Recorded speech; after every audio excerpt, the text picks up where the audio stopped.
situation moko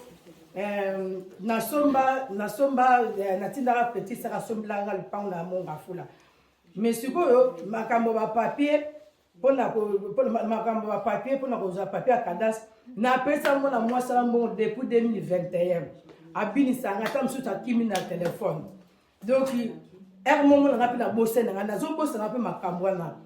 mais kaka semaine dernière elle na benga papa pona makambo oyo na benga binoke nanga zonga dossier ya kalabi nanga ikomeka te po nzamba sabikisio na chance esprit moye nanga na bina ah papa tala na situation boye na yebisi situation le pangu ale webisi sur la situation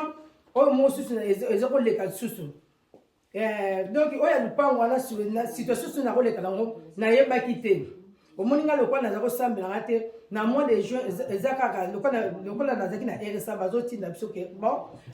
to bato luka musala na zwi na pesi ndeko moko mukanda yango lelo pena lo pesa témoignage ba na nzambe lokola to yebi nzambe nzamba lingi to sala mabete komeka kutu kozwa ba mukanda to pesa on pa ya muta sala dango eza kozwa ba conséquences dawo mais ngaso na zwi grâce ko le na pesa ko na yeba nzambe te le na bano sala ba délivrance nanga les communes à sujet ok ba nzamba azolobelanga ke za malamu te osala biloko na bengi ser wana na bine kata ote de ni le compteur ici la titre de samanga bi jamais ngabi lokola sina yebi wona kina mois d'octobre ngabi bon lokola so sinaki ya mois de novembre 4 na novembre et ngosa so décision la bine kata ayeko kata depuis mois de novembre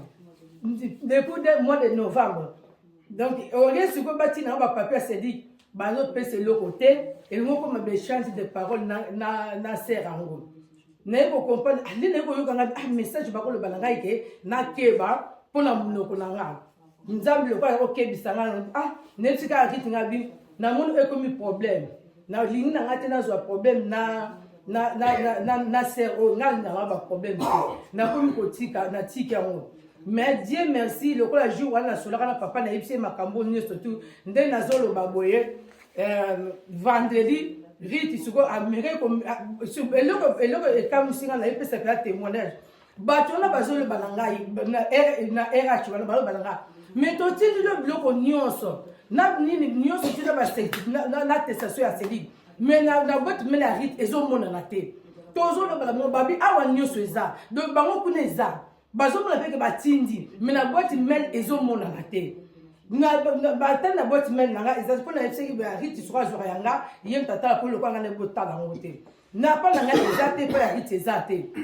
ale suko le ka papa ka sambeli assemblée ki jour nde tolo aboye batini biso boîte batini biso ba certificat mo donc batini nga biloko na nyonso tout donc lobi lundi na ke tika donc depuis décembre naza ni payé ni rien mais tala nzambe Abraham Isaac Jacob ngolo papa osama ye au moins ma consommer à me pousser dans